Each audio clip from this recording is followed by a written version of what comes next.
Oh, okay. No problem. Thank you for joining us. I really appreciate it. Of So we're course. going to be, I think we can go ahead and get started. Sim will let us know if we can, and then I'll share my screen and I'm going to just share my COVID updates. And then I left time for you and Charlie to give the lectures about climate health, which is another important topic that I'm so glad that we're covering today.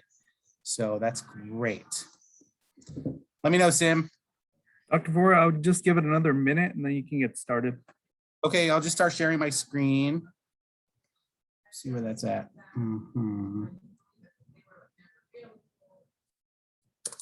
I think this is it. Oh yeah, cool. All right. Well, welcome everybody. Appreciate you making time and being flexible with your schedule. This is our providers update. Actually, let me find the right one because I think that one was from last week. Oh no, it's actually from this week. It just has the wrong date on it. Sorry about that. I've gotten these notes pretty much done, so we'll send them out right after our call. And in the meantime, hopefully you can see our screen. We'll start with metrics. As you know, we are in the midst of our surge. And in fact, we crossed a difficult milestone representing that this surge actually has exceeded in many ways the surge from last year in the summertime. So, and it seems like it's not going to end until at least mid-September. Now, these are projections. So the yellow and orange lines are actual data. And so they end basically this week. And these are from the Cal Matters website, which does a really good job tracking county by county what's going on. The projections are from the state CDPH website. And this is keeping me up at night. As you can see, this line represents today. And what they're projecting is that things are going to get a little bit worse. In fact, they could get quite worse if the pessimistic projection comes true, which is this very top dotted line. And that's actually the one that's been most accurate, I'm sorry to say. However, provided that we're not going to have the most pessimistic projection, the best fit curve still has us getting worse and then kind of peaking at September 12th-ish. But I wish I could call it a peak. It looks like it's just going to keep plateauing. And that's what's keeping me up at night, is that, the best projections that we have, these are very smart people at the state, and they're creating models the best way that they know how, show that we are going to peak, quote unquote, by mid-September, and then plateau instead of coming right back down. That makes me really sad and scared. And so I just wanted to share those concerns with everybody, that's what we're looking at.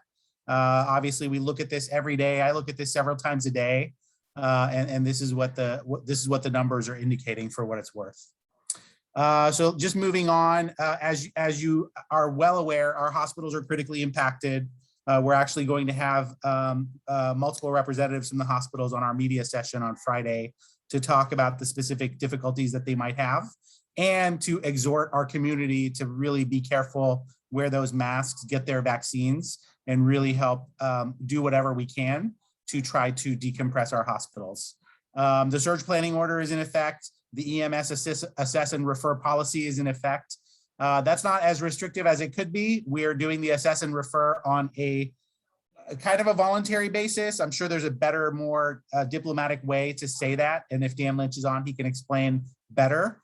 But we're basically asking people, if they don't have an emergency, to stay home and consider other options, knowing that they will wait a long time and that they can probably get better care right now if they choose not to go to the emergency department for a non-emergency condition. Again, we're asking people, but if we go into crisis mode, we will be telling people that that's what needs to happen. So that's kind of where we are with the EMS system. Testing supplies, we just got some really bad news about testing supplies. And that is that the antigen testing, the Binax cards, are severely limited, and the state is unable to fulfill any requests at this time. They did give us a date about when that's going to come back online. But for those of you who are using exclusively Binax cards and using the Mohawk system to request those, we really encourage alternative testing, because if you email us, we're going to send you an email telling you exactly what I just said. The alternative testing link is shown here for you, and you could basically set yourself up as a testing site, which might get you kind of bumped up in terms of getting supplies, such as Binax testing, but also getting supplies for doing your own PCR tests and kind of starting that pipeline if you haven't started that yet. So please look at that and consider, again, alternative testing strategies because of this Binax shortage, which we don't know. We just found out that it's happening today. We don't know when it's going to end. Some of the hospitals are already starting to make crisis care plans. So this should not come as a huge surprise to those colleagues that are working at the hospital level. But that's kind of how bad things are, is that we are losing elasticity in the system and we're being stretched so much that we need to move from contingency, very, very deep contingency, into full-on crisis mode, which will have even more drastic implications for the level of care and the triage of resources that are offered at the hospital level. So I know that that's a very grim way to begin our hour today, but I just want to lay down what the landscape is right now and what the current challenges are at the level of the healthcare system that we are working through. We are definitely trying to advocate on behalf of our healthcare system, talking to the state, talking to elected officials, trying to get whatever we can done in terms of non-pharmaceutical interventions, such as masking, et cetera, mandates. It's not easy, folks. It's really, these are tough conversations to have in our current cultural and political climate. But we're trying our darndest to really keep everybody safe, get them educated, provide the science, and really push them to do the right thing as quickly as possible. Hey, Dr. Vohra, this is Dan Lynch, real quick. Hi, Dan. Oh yeah, go ahead, jump on, please. I just wanted to update you on that assess and refer. That's the scenario where a paramedic or EMT unit arrives on scene, assesses a patient. If they meet criteria, they're referred to somewhere else, like an urgent care, doctor's office, clinic, or telemedicine. Beginning tomorrow morning at 0800 hours in Fresno and Madera counties, they will no longer be transported, because as it stands now, if they insist on going, then the ambulance will transport. But beginning tomorrow at 8 o'clock, they're going to basically assess, refer, and not transport, regardless of whether or not they insist or not. We just can't. We're not getting enough bang for it right now, so we need to take it to that next step in order to protect our healthcare facilities. That just went out, so that's breaking news. I don't even think you saw it yet, but it's out there. Okay, thank you, Dan. That's very helpful. And in terms of staffing shortages, I think American Ambulance and the other transport companies are experiencing the same staffing shortages and the same, the surge is hitting them as well. And so this is definitely not only the hospitals and the clinics, but also our pre-hospital partners that are being affected by this surge. Thank you, Dan. In terms of vaccines, oh my gosh, it's been, a crazy week, and this seems like it's so long ago, but it was only on Monday that the FDA announced full approval of the Pfizer product. The name is called, I don't even know how to say the name. I'm not even gonna try. But anyway, the Pfizer product is now fully approved. That should push more mandates and compel more employers and managers to feel confident about requiring this, and it should help the population feel more confident for those of the population that were waiting for this. So hopefully it will be that extra nudge that really allows people to feel safe in getting the vaccine. Most of us were there a long time ago, so it feels like I'm preaching to the choir, but there is a subset of the population that was waiting for this step. So please, if your patients are in that population, talk to them and just say, hey, did you know the FDA approval is now live, and come on in and get your vaccine, or give them direction on how to get their vaccine. In terms of boosters, we're still working with a tentative timeline of September 20th for the mRNA vaccine boosters. I've gotten, I've fielded several inquiries along the lines of, well, can we go earlier than that, because we have people that are wanting to have the boosters early. So there's a couple of things about that. Remember that the boosters are for the 8-month mark or later. And so if it's been less than 8 months, which is basically almost everyone in the county, people are still good. So a lot of reassurance is in order, just to say, you know what, you're still protected. Even though the antibody levels may wane over time, et cetera, you know, the vast majority of the data is still pointing to a really good solid layer of protection from the 2-dose mRNA vaccines that were started earlier this year. However, we know that in September, October, November, a lot of people are going to be hitting their 8-month mark. And so it will be entirely appropriate for them to go ahead and get their booster, according to the announcements that have been made by the FDA, White House, et cetera. If you are currently faced with a choice where you're going to throw extra doses in the trash, don't do that. Just go ahead and find someone who could use a booster, wants a booster, and you can go ahead and give it to them. That's really something that, you know, it just seems like that's what we've always said. We've always said, don't waste vaccine. And here, whenever people are ready to get boosters, I think it makes sense to say, don't waste vaccines if they can be used as boosters, even if it is before the official go time, which will come in mid-September. So hopefully those two pieces of information will be helpful in having these conversations to let people know, A, they still have a solid level of protection, so they don't need to worry. And B, if that doesn't give them reassurance that maybe you can create a waiting list or somehow get them registered for getting a leftover dose at the end of the day if you are doing vaccinations. In terms of supplemental doses, immunocompromised patients need to get their 3rd doses now, ASAP, and that's there's a lot of science behind that as well. So just remember, if the patient has an immunocompromising condition, that's not the same thing as the booster discussion that we just finished. That's a whole other category of risk, and they really should be getting their 3rd dose of mRNA vaccine. Johnson & Johnson has just released new data. I didn't get a chance to put it in. Maybe I'll go hunt it down and put it in before I send out these notes. But they basically are saying that, their booster supplemental dose, or whatever you want to call it, works pretty darn well. And basically this is the step that the FDA needs to go ahead and make a recommendation. So I think a recommendation about Johnson & Johnson supplemental doses is coming out imminently, maybe in the next few days. A little bit of information if somebody has an issue about workers' compensation related to vaccine adverse effects, which I also included in the last week's notes. In terms of exemptions for masking and vaccines, this is the same kind of update that I shared last time, which is that, if you're being asked about masking exemptions, read these 3 links. And the first 2 we shared out last time. One is from the California Medical Association. The next one is from the Fresno Madera Medical Society.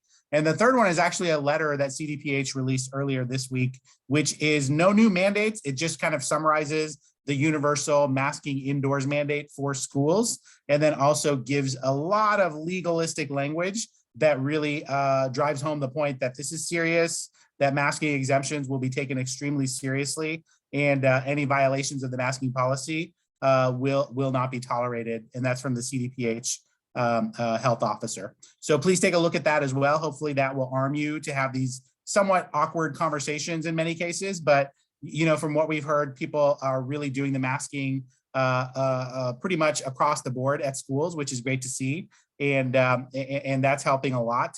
We're hearing about a lot of school cases, by the way.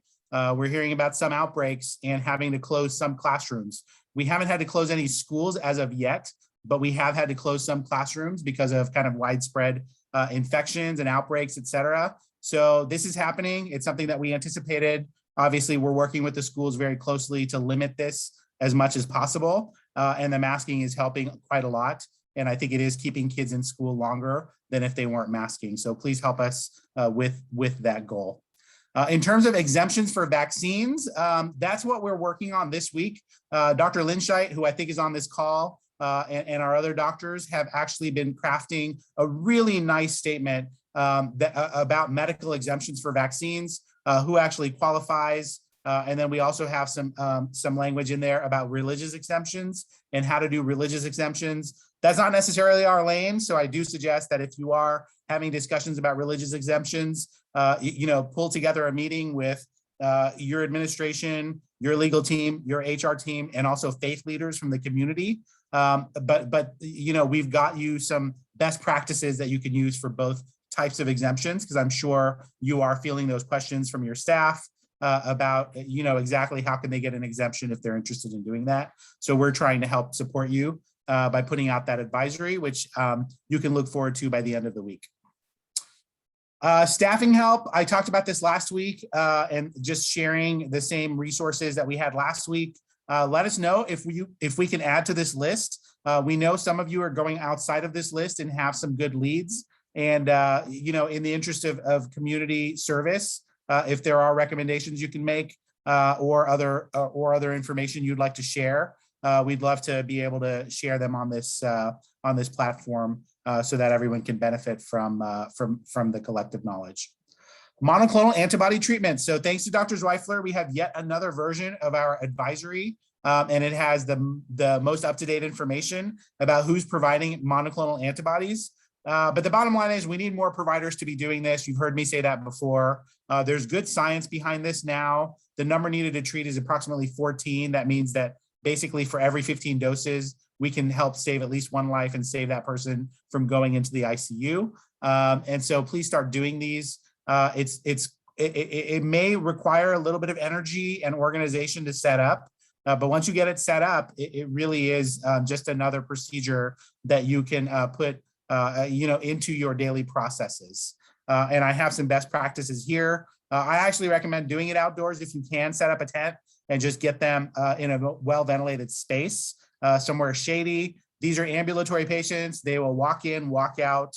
They're going to be extremely stable from the standpoint of vital signs. So you don't need to put them in a gurney. You don't need to be doing a lot of fancy oversight. They should be able to, again, be some of your most ambulatory patients. That's the whole point, is to get these antibody treatments into patients while they're still ambulatory, so they don't have the inflammatory cascade that then leads to ARDS later on if they are higher risk. And again, look at that advisory. Lots of good information in that advisory, including all of the providers that are currently open to referrals, which we want that list to keep growing. So please use that list and let us know if you want to be on that list if you end up setting it up. If you have other barriers to setting it up, like startup costs or staff time costs, or you're really interested in doing this, but there's something stopping you, let us know. We do have funding, we do have support, and we can reach out and help you set that up. We'd really like I said, we'd really like all of our providers to have a place to send their patients. But the only way we can do that is if we have more providers available to accept the patients. So it's kind of like the old days of testing. Everybody wants testing done, but the only way we can do it is if we all kind of help lift a little bit. Same thing with monoclonal antibodies is, everybody would like to have this available for themselves, their families, their staff, and their patients if the time came for it. But the only way we're going to be able to have that is if we have more providers participating and learning about this treatment and actually offering it and getting it done, because it does require a little bit of upfront investment of your time and your resources. But we can help with that. That's what we want to help facilitate. So let us know, reach out to us, and we're happy to have those conversations with you.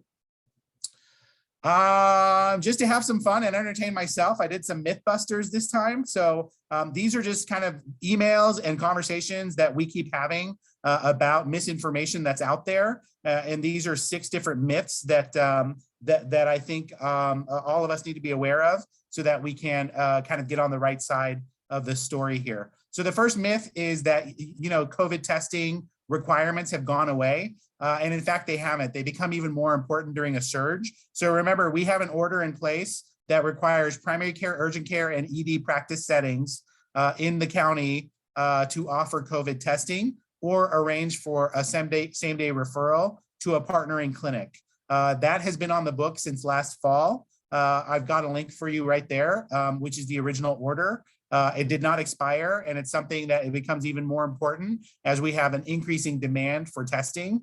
So you really do need to be mindful of that. And if you're not offering testing, or if you used to do testing and now you're not doing it for some reason, just keep in mind that you're still on the hook for doing that. We do need more testing availability as well, because we've got an overwhelming demand during this time of surge. We've got lots of outbreaks going on, like I said, at the schools, in different organizations. And although some of those schools and organizations do have testing availability on their site, there's going to be a lot of patients that are coming up to you that are going to be asking for testing in the next few weeks. And you just need to be prepared to get them taken care of and have a good answer for them, which means that you need to be offering testing. Second myth, COVID doesn't affect children. So this is something else that seems to be taking on a life of its own, which is not true. In fact, California has more MIS-C cases than anywhere else in the country. I've linked you to a map from the CDC that shows that. We have over 300 cases in California. That just goes to show you that this is affecting kids. And, we're just holding our breath because we really haven't hit that wave of really sick kids yet, as far as I know. But we're just holding our breath. And, maybe somebody from Valley Children's can comment on this. But, we're not going to be immune. Our kids aren't going to be immune. This is happening in other very young populations across the country. And if this surge keeps going the way that it's projected to go, then we are definitely going to see sick kids here, more sick kids here in Fresno County, unfortunately. Myth, vaccines for COVID are contraindicated in pregnancy or while breastfeeding. So this is another advisory that we're working on. And that basically is to help clarify that vaccines are definitely indicated. They're recommended. The CDC has put out lots of releases about this at this point. There's good studies showing that pregnancy outcomes are not affected. And in fact, women who get COVID during pregnancy have a much worse time. And so they're definitely indicated and definitely recommended for pregnant or breastfeeding women. Myth, monoclonal antibodies for early mild infection don't work against new variants. So this is one of the many conversations that I've been having about monoclonals. People just think, oh, well, they used to be good, but now we can't use the bamlanivimab because of the Delta variant. And so we don't need to worry about monoclonal antibodies anymore. Well, that's not the whole story. There's a lot of different monoclonal antibody products, and the newer products like Regeneron, and there's a couple of others, have actually shown to have activity against the newer variants. So it is kind of an arms race, and I get that. It's frankly a little bit exhausting to keep track of, but that's just how it's going to be, is that, these antibodies will work for a certain amount of time. And then for reasons that biology, that's just how it works, that the virus may have an escape mutation that evades the monoclonal antibodies and may even evade vaccine protection at some point. That's not happening right now with the products that are out there. The vaccines are working just fine against the Delta, and the monoclonal antibodies that are approved by the FDA for current use are working just fine against the Delta variant as well. So while that is a future issue that might happen, that shouldn't stop us from doing the antibodies today, in my opinion. Another myth that's coming up is that people don't even want to get tested. So forget getting vaccinated. There's some people that don't even want to get tested because they believe that the swabs have this chemical called ethylene oxide. Well, it turns out ethylene oxide is used as a sterilizing chemical. It's actually used all over the hospital. It's used in endoscopy. It's used to clean surgical instruments. And it's a really effective sterilant, and then it evaporates and then it's gone. And basically we don't have to worry about it. And in very, very high doses, yes, it can be toxic, but you could say that about any number of different chemicals that are used as sterilants. And so this is a really good deep dive. I've linked you to a blog that looks at the science of ethylene oxide and why it's really a non-issue when it comes to these nasal swabs, and that it's not going to change people's DNA and give them nasopharyngeal cancer. And that's really not a good excuse to not get swabbed for COVID. So if you hear that complaint or excuse, hopefully you can defeat it pretty easily with the blog and the information that's shared in that item E. And lastly, Ivermectin. So this is something that we do use in the emergency department for patients that have scabies, and it's obviously used in the veterinary field for large animals, et cetera.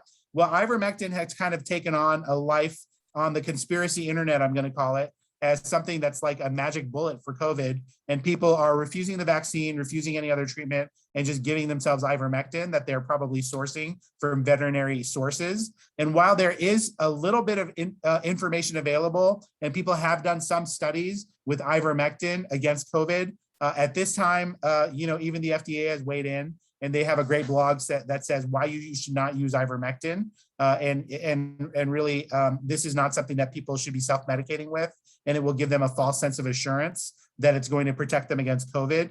And really, if you see your patients asking about this or telling you that they're using it please try to educate them and say, you know, while it's not super duper dangerous like hydroxychloroquine, it's actually not that safe either. And it's not that effective against COVID. So, you know, it's not the magic bullet that people think it is. They're just fooling themselves, and they're setting themselves up for a big letdown.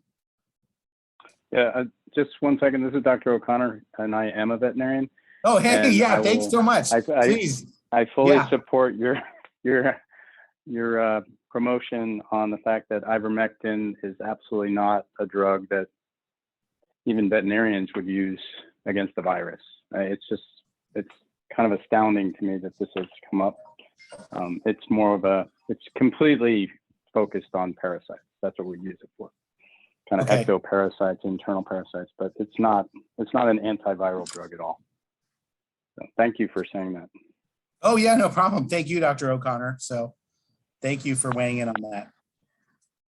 All right. Just to move on, we will be releasing a flu order very soon.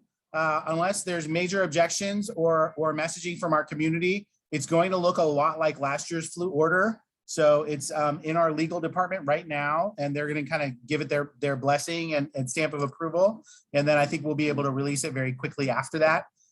If you want a preview or a rough draft, I'm happy to share it with you. But the last year's order is already online, and I've linked it right there.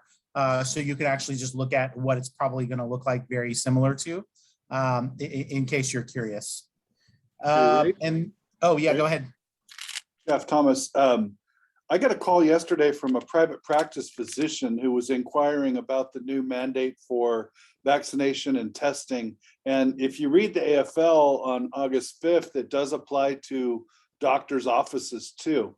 The question was, obviously, as a hospital, we're worried about regulatory impact of non-compliance, but he was astounded that his own office is going to have to supply testing for his patients or ensure vaccines. Do you have any idea on the enforcement arm of that, as far as, I mean, are they going to be looking in on private practices? Or I don't think CDPH has the bandwidth to police that.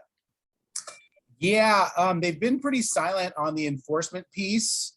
You know, I suppose if someone has an egregious lapse in their duties, then just like anything else, you know, they do have the authority to go in, do a spot check, and if they don't like what they see, then they can leverage their authority and power. So I think that's kind of how they're going to go about it. In terms of vaccines, you know, there should be plenty of avenues for his staff to get vaccinated. And in terms of testing, that's going to be a pain point because of the shortages that I mentioned earlier. We're working with OptumServe to try to open up more lanes and even just do exclusively healthcare worker lanes. So hopefully you'll hear more about that once that initiative is matured. And you know, beyond that, yeah, it is an issue. But hopefully, if you get your folks vaccinated, then that's you know, much less weekly testing that you're on the hook for doing, and that's really the solution. Just so everybody knows, it's clear in the AFL that the different sites that are inclusive, and I thought it was just acute care settings, but it is very much so. Oh no, it's healthcare setting, period. Even like the medical providers in the jail, and they are more or less bent out of shape because, you know, a lot of them are correctional officers. So that's a whole other issue and debate. But yeah, any medical provider anywhere in the state is on the hook. That's kind of what the mandate is. That's how we interpret it.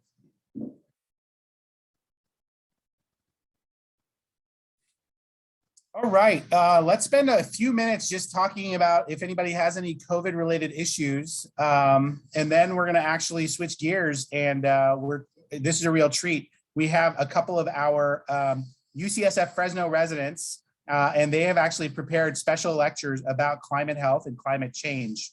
And my goal actually is to convince you that this is the pandemic that we actually need to be preparing for. Even while we're challenged by the current pandemic, climate health is really something that is on the horizon, and we just need to educate ourselves about it. So we'll get to that. Are there any other COVID related or surge related issues? Let me just check the chat as well. Why are EMTs not mandated? Okay, great question. I don't know the answer. Maybe Dan Lynch does, but that is true. EMTs, the pre-hospital folks, they're somehow not mandated by this vaccine order that Dr. Thomas just mentioned, which does raise some difficulties because they will walk into your hospital bringing you patients or come into your hospital to take patients away to help with transfers. And if they're not mandated to get a vaccine, then are they visitors? Do they have to prove that that they have tested negative recently the way that visitors do? It's not clear. We actually elevated that question to the state because one of our hospitals asked us that, is like, how are we supposed to treat our pre-hospital partners? We love them to death, but what are we supposed to do about their vaccination status, knowing that they don't fall under this mandate? I don't have a clear answer today because I don't know what the state wants us to do about it. So I asked them and they're going to be getting back to us about it. So hopefully by next week, we'll have a better picture about how EMS should be treated from the standpoint of the vaccine mandate. And I don't know if Dan has any more to say. Speaking with, I speak with Dr. Campaign. She's one of my colleagues in the UCSF Fresno, and she's the medical director for American Ambulance. More than 75% of them are already vaccinated. So it's a very small fraction of folks that actually are not vaccinated that would, come in and possibly require a negative test. But that's something that, again, we want to wait for the state to give us direction. And then we will work with our pre-hospital agencies, not just American Ambulance, although obviously they are the biggest one in our area, but all of them to give them good direction about how to proceed.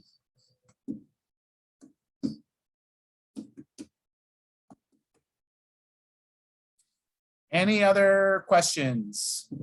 Will that policy be attached to the email notes of the Zoom? I'm not sure exactly what policy you're talking about. If you mean the AFL for healthcare workers, yeah, I'm happy to add that.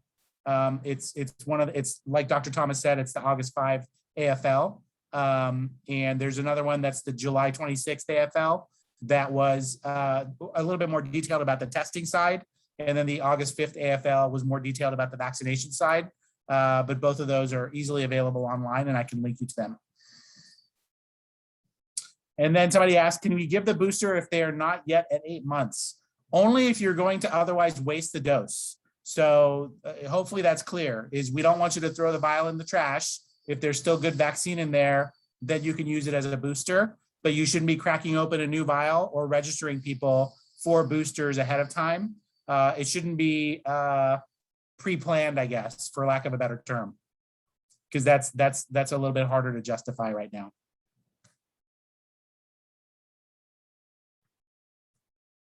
Great questions.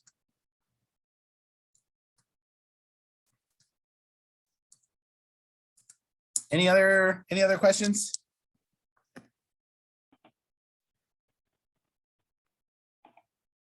Okay, well, we have Sarah and Charlie. They're both second year emergency medicine residents. I'm so delighted that they're going to come on. They're doing their toxicology rotation at the Poison Control Center. And the biggest story when it comes to toxicology is the environmental toxicology related to greenhouse gases and climate health.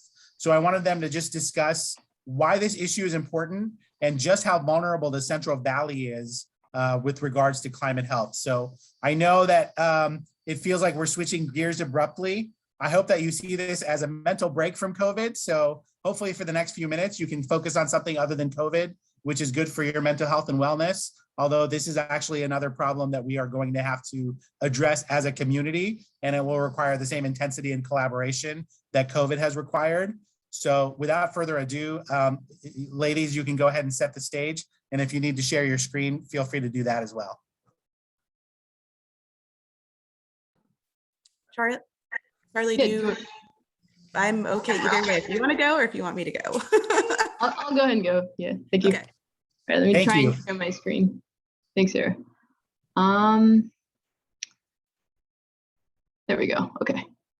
Dr. Vohra, anyone else, let me know if there are any issues with my screen. Okay, let's see. Can you see my slides? Yeah. Okay, great. So hello again, I'm Charlie Roberto. I'm one of the emergency medicine residents over at the UCSF CRMC. And I'm going to be giving a brief overview, kind of a 101 survey introduction to climate change and health. And thank you so much for being here. It's going to be pretty kind of a simple intro to what climate change is. So these are our objectives today. We'll discuss what climate change is, its impacts and ill health outcomes related to climate change. We'll go over some Fresno County data, and then we'll again put it all together and discuss the relationship to climate change and health. So climate change, it's basically comprised of global warming driven by human-induced emissions. Just kind of having issues with my screen here. This thing is in the way. Emissions of greenhouse gases and the resulting large-scale shifts in weather patterns. So the largest driver of global warming is the emission of gases that create this greenhouse effects, most of which is carbon dioxide, remarkably by 90%. So CO2 is a greenhouse gas. What it does is it absorbs and radiates heat. Greenhouse gas in particular absorb heat and release it gradually over time. So on the right side here is from the Scripps Oceanography website.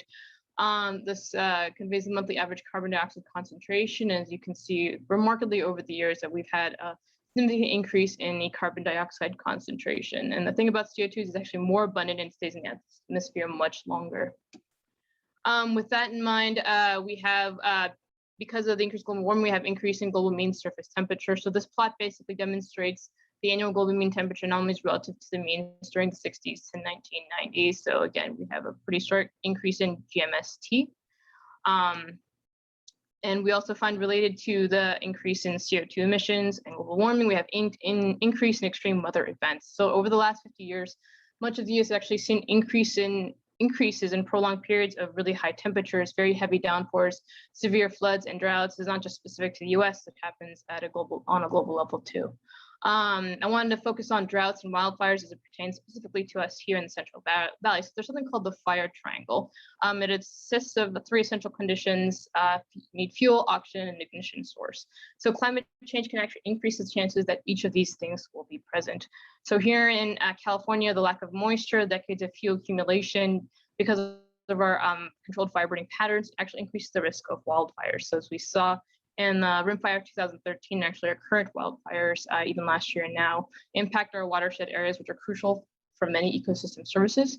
And this increases the risk of landslides, mudslides, and sediment and runoff that thereby reduce water quality. Moreover, the wildfires that increase the frequency of fire injuries, respiratory and cardiovascular risks, to name a few. So this table basically summarizes, is from CalAdapt, climate projections for the Southern Central Valley region. So on the left here are kind of the factors from secondary to global warming, and then are the expected changes that would happen. So with temperature change, January there had been increases in average temperatures of 3 degrees to 4 degrees by 2050, and a projection of 7 to 10 degrees by 2100. With regards to wildfire risk, the eastern edge of the region is projected to experience an increase in wildfire risk of 4 to 6 times current conditions. And then with regards to heat waves, the threshold temperature that defines a heat wave is over 100 degrees, which is certainly what we meet here in the Central Valley. In the mountains, it's a different range. But by 2050, it's projected that the number of annual heat waves to increase by 3 to 5-fold. And an increase of 7 to 10 heat waves is expected to occur by 2100 in most of the region. So this is actually a really great interactive map from the CalAdapt website. So just a brief overview, there's something called the RCP, if anyone's familiar with it. It's called the Representative Concentration Pathway.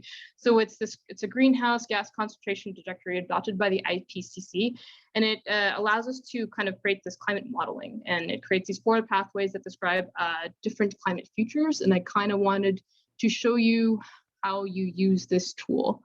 So with the RCP in mind, this allows us to kind of project what's expected to happen kind of with regards to the maximum temperatures in the valley or California here. So we have RCP 4.5, which is kind of like gives us the medium emission scenario. So what would happen if we reach this, if we went this pathway versus this pathway, which is the high emissions scenario. And you can even just look at visually, if we had a little bit more time, I'd play with this more, but visually what would happen with the projected max temperatures to continue on this projected pathway here. So pretty significant data, visual data.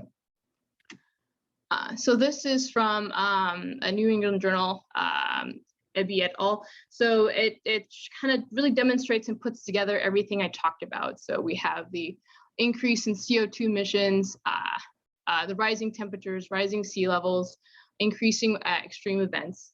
And basically this shows us that a changing climate has profound implications for human health, with more frequent heat waves, extreme weather events, changing patterns of infectious diseases, and the exacerbation of existing health challenges around the world. And this is from Lancet Countdown 2020.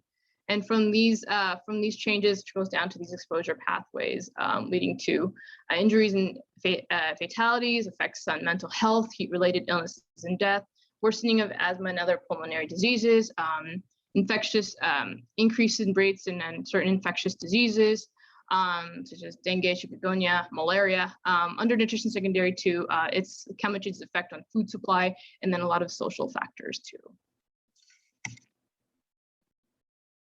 And this is just basically another schematic of what was demonstrated in the previous slide.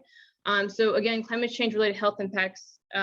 These are some examples showing the increased number of cases of heat related illness and death, more air pollution related exacerbations, increased injury and loss of life to severe storms and flooding, increased occurrences of vector-borne and waterborne diseases, and stress and mental health, and loss of livelihoods, property loss, and displacement.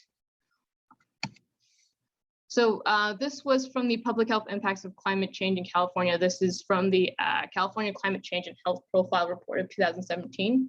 And this is specific to us here in California, and even particularly in the Central Valley. So on the left side here, we have climate change exposures, such as extreme heat, poor air quality, the health impacts implicated in the particular populations that are most affected. So for extreme heat, for example, the health impacts include premature death, cardiovascular stress and failure, heart-related illnesses, heat stroke, heat exhaustion, kidney stones. And the populations most severely affected include those that are elderly, younger children, those with chronic conditions as diabetes, low-income populations, urban residents, agricultural workers, and those that are active outdoors. Poor air quality leads to, again, a lot of the increase in asthma, allergies, COPD, and other pulmonary diseases. Again, same populations are affected: children, elderly, those with respiratory diseases, low income, and those active outdoors. Kind of jump to wildfires, the health impacts of injuries and deaths from burns, and respiratory illnesses, worsening of those pulmonary disorders, risk from erosion, landslides after wildfires, displacement of and loss of homes. And those affected are people with respiratory diseases. And I would like to also include that secondary to those displacement, loss of homes, and the PTSD and trauma that comes with that, those with mental health disorders as well. So this list is pretty comprehensive. I advise you and I encourage you to take a look at it. It's easy to Google online just to see, kind of get an idea of how climate change impacts health. And then agricultural changes in drought, hunger and malnutrition caused by disruption in food and water supply, increased costs of conflict over food and water, increased rates of food and waterborne illnesses, and then emergence of new contagious and vector-borne diseases. So this particularly affects those who are low income, elderly children, and elderly and children.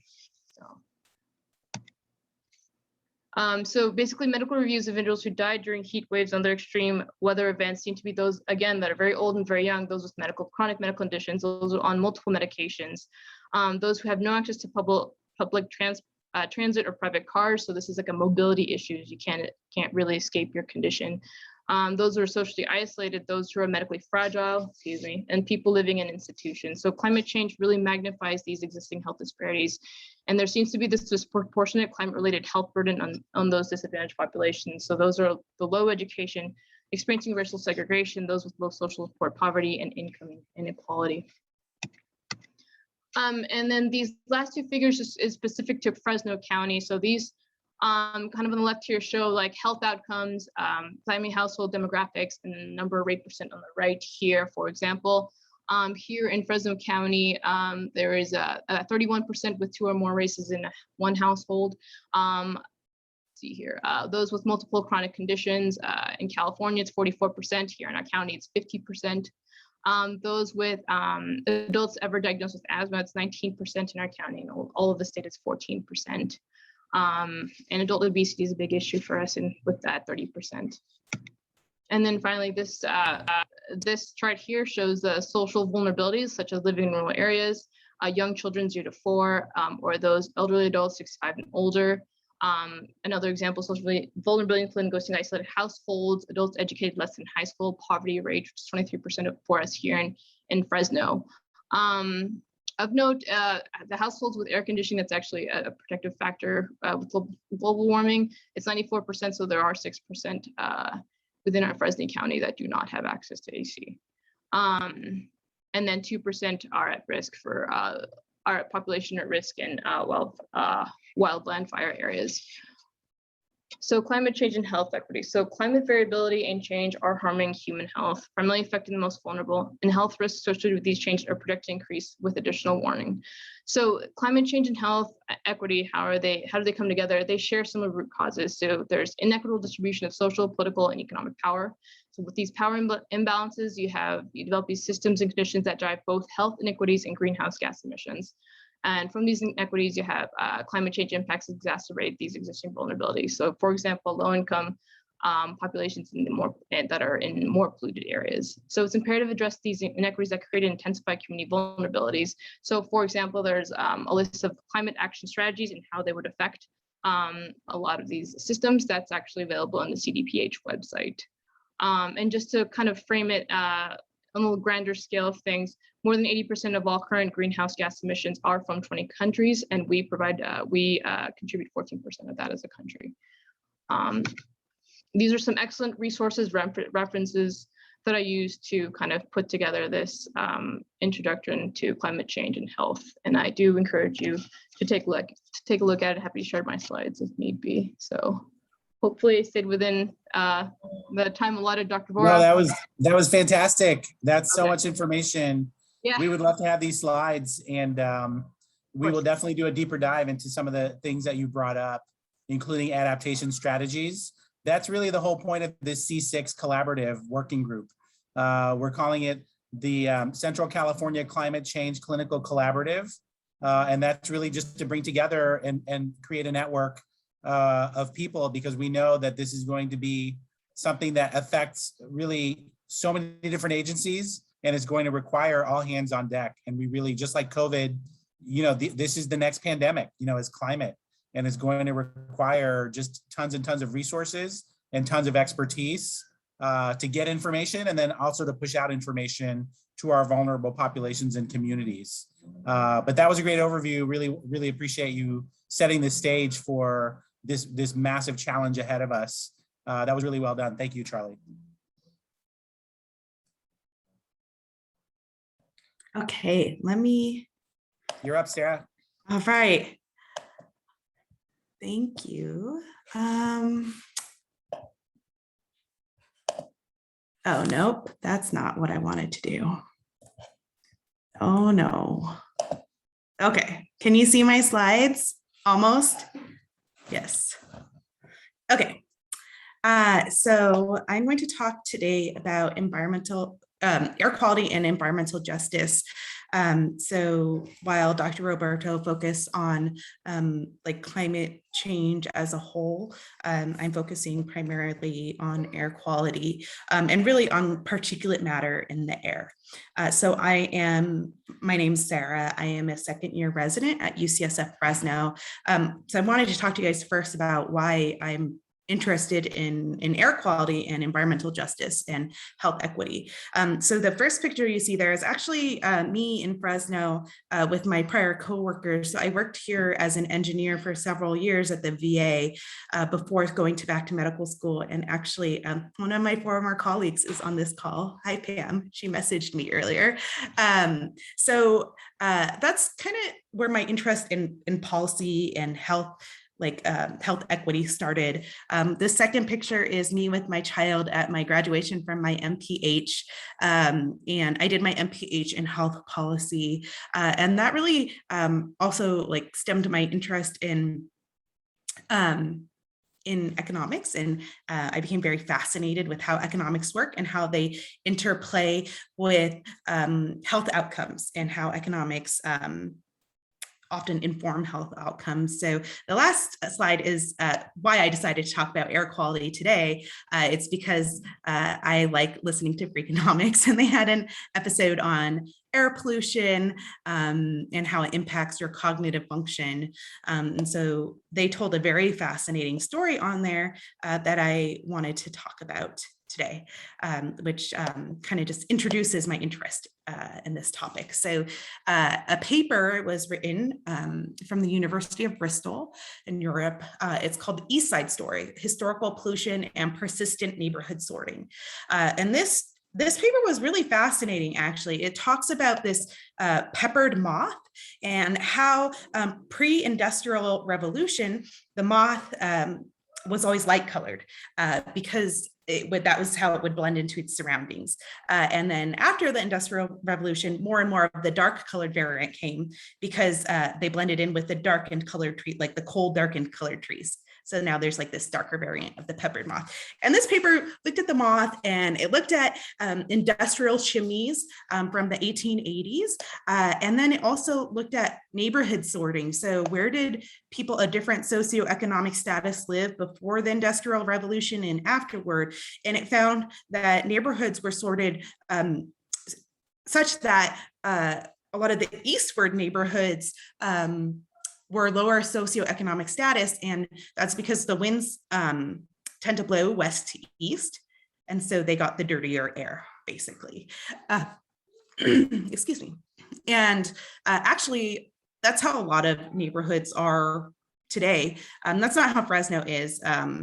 A lot of our like lower socioeconomic status neighborhoods tend to be actually like in the south or the west side of Fresno, but that's how a lot of major cities are. So this paper, so the American Lung Association gives a state of the air report every year and talks about where air quality is the poorest in, and they'll like rank every city and where does each city have the poorest air quality. And this paper talks about how people of color are 3 times more likely to live in areas with the most polluted air in comparison to white people. I don't know where I put I think I have slides specific for Fresno later, but so why does the air quality actually matter? Besides the fact that like we can feel that it's inconvenient to us, it's unpleasant to breathe when we, for example, have our fires going on around us. But the reason that poor air quality matters, in addition to ozone, particulate matter 2.5 is very fine particulate matter. So it's like the really tiny things that you can't even, really see. And it's a byproduct of burning wood or fossil fuels. So, for example, like all of the tractors that we have in the valley, we have our big freeway systems that run through the valley, like the 99 connecting northern and southern California. We get a lot of fine particulate matter into here in the valley with us. And these particulate matter really are important because they're tiny. So you could see from the picture on the left that particulate matter 2.5, it's very tiny. It's like much smaller than even like a piece of your hair. So this is an illustration from the EPA, and it just shows how small 2.5 particulate matter is. And because it's so small, it gets down from your main stem bronchi down to your bronchioles, down to your terminal bronchi, down to your alveoli. So it gets down to the very smallest part of your lung because it's too small for your lung to filter it out. And so that's why it can cause both short-term and long-term health impacts in comparison to other larger particulate matter. And that's why when you see reports on air quality, they always talk about PM 2.5, really. So what does short-term exposure to these particulates do?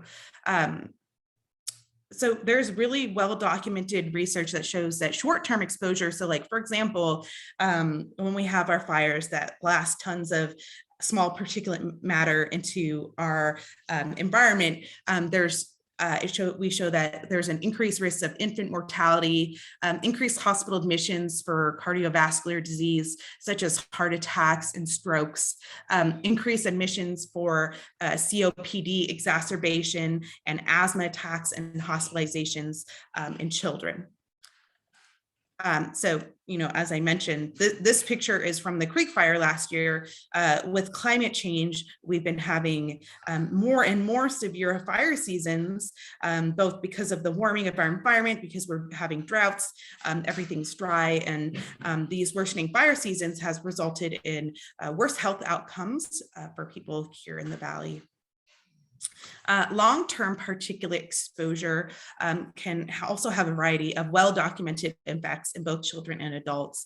A lot of these effects in children is because of how it impacts sometimes the mother who is carrying the child. So there's increased risk of preterm birth and low birth weight, kind of similar to how people who are, or infants who are exposed to tobacco use in utero can also have risk of preterm birth and low birth weight. There's also risk of increased fetal and infant mortality. There's reduced lung development, impaired lung function in children, and higher rates of asthma development. For adults, there's well-documented worsening of cardiovascular and respiratory disease, a higher likelihood of developing diabetes, higher risks of lung cancer and of dying from that lung cancer, and then impaired cognitive functioning. So this state of the air report from this year, as in every year, because before when I was working for the VA, I did environmental work. And so I've looked at this report many, many times, and Fresno is always in the top 5. But if you notice, all these other places are basically Fresno, we're all adjacent. And we are always, out of every city in the US, we're always among the top rated cities, both for ozone pollution and for particulate pollution. So the list I'm showing you right now is specifically particulate pollution, but it's the same for ozone. And so why is that? So this map is from the EPA. You can see the San Joaquin Valley, we're surrounded by mountains. And so all of our air just kind of gets, all this particulate just gets trapped. It gets trapped in the valley. We have tons of farming and agriculture. So we have lots of tractors being used. As I mentioned, we have the 99, which is a thoroughfare for a lot of trucking. So we get a lot of particulate matter that comes into the valley, in addition to people's own personal vehicles, but actually that is, from my understanding, is actually a very small subset of the actual particulate matter that goes into the atmosphere. And so the ways that our air clears out often is sometimes through rain, but that's basically why our air quality is so much worse than other areas, because we're in a valley with a lot of traffic and a lot of agriculture. So this article, so I wanted to find information on air quality in different parts of Fresno. And in the past, actually, several years ago, I had talked to a professor and a student who had been doing research on this, but I couldn't actually find any papers, which was disappointing to me, because I think it's very likely true that, areas that are close to the freeway have worse air quality, or that are closer to industrial areas are going to have worse air quality than other parts of the city. But I did find this paper. It was written by medical students at UC Berkeley in the joint medical program. So they go to both UC Berkeley and UCSF, and they do a master's degree. And so this person who wrote this paper, they looked at redlining and the association of redlining and asthma exacerbation with emergency department visits in the state of California. And they looked at 8 different cities, Fresno being one of them. And they found that can you explain what redlining is, Sarah? Yeah, so redlining, and I don't know if I'm the best person to explain redlining, but basically redlining is historically cities have, or not city, I don't know if it's the state or the federal government, but basically redlining is where cities and counties and institutions will draw out maps, and redlining is the area where like people, they'd redline an area that people are not allowed to get loans. And so, or Yeah, that, it's like real estate racism. yes, it's real. Yes, thank you. That's a great way to. That's a pretty good analogy. Redlining was a practice used in real estate to designate areas where it was economically disadvantaged, or certain peoples were not as likely, or would not be as likely to receive financing for homes. It was also areas that designated areas where you would avoid selling to certain populations. The home values in those areas tended to be lower. And as a result, people who lived in those areas were economically disadvantaged and had very few options for moving out of those areas. It's a well-known form of institutional racism that is currently now not supposed to happen, but it is an important factor in terms of some of the disparities that we now see. Thank you so much for that explanation, Dr. Egerton. That's, and I'm sorry if I pronounce your name wrong, but that is a much better explanation than I could have given. So thank you. So the map on the left is a map that I found from Valley Public Radio, and it's a map of like historical Fresno redlining. And you know, the areas that are redlined here are areas that are southwest of the 99. And those are like quite industrial areas. There's a lot of farming areas. There's lower income areas over there. And so this study looked at asthma exacerbations and found a statistically significant increase in asthma exacerbations coming from these redlined areas versus like all the other areas of the city, basically. And I think they said there was like a 2.4 time increase in asthma exacerbations from those areas versus others. And this is for 8 different cities in California. And so, so what are our paths forward? What is the state of California doing?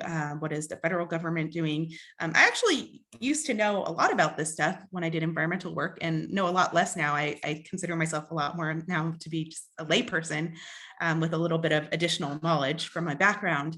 But I think it's really important to think about, you know, when we talk about what are we doing? How is the climate changing? What are we doing for climate change? And how does climate change disproportionately impact people of lower socioeconomic status, people of color, and then like everybody else in the community? And so these are just some, I feel like, pretty well advertised things that the state of California has done, things that I've just heard just being like a layperson now. So, you know, the state of California, similar to how the European Union has done, the Governor Newsom signed an executive order stating that by 2035, all new cars and passenger trucks will be zero emission vehicles. And there's new requirements also for solar mandates for new buildings, for commercial structures and high-rise residential properties. There's already requirements for new builds as well. So those are some of the changes that the state of California is doing, but there's still a lot of way more work that needs to be done, definitely not just from the state of California, but from the US, from all of you know, other countries in the world, and also like developing nations that are currently using a lot of fossil fuel, like how we had done in the past. And so like, how are we going to help those countries as well to decrease their emissions? So Thank you so much for your time and for listening. These are some of my sources. I will have to add the rest of them. Sorry, I didn't put them all there. I'm happy to answer any questions people may have. Thank you for your time. Thank you, Sarah. That was great. Really important. Thank you for making it locally relevant because, like you said, air pollution definitely has a lot of ramifications with health. And when we talk about social determinants of health, you know, the neighborhoods that people live in matter because of air pollution, among other things. So you really just drove the point home that, you know, these are things that we do need to worry about and act on to help protect our most vulnerable populations. So I know we're a little bit over time. I really want to thank everybody for joining us, and thank you to Charlie and Sarah for these amazing lectures. If it's okay with you, we'll try to make those slides available for those who are interested, and we will definitely continue this conversation. For those of us that want to embark on this new working group called C6, definitely consider this an open invitation. We'd love to hear from you, and we will definitely put you to work because there's a lot of work to do. Otherwise, I think we can adjourn and we will meet back next time. Yeah, thanks, Dr. Edgerton. We'd love to get you involved as well, and anybody else. Some of you have already reached out when we've talked about C6 before. We're working on community outreach. We're working on grants. We're working on ways to pull together different agencies and get them more activated around climate health for reasons that hopefully will be a little bit more obvious after today's lectures. But there is much work to do. So we're excited to be doing it, and we will definitely revisit these topics in future sessions.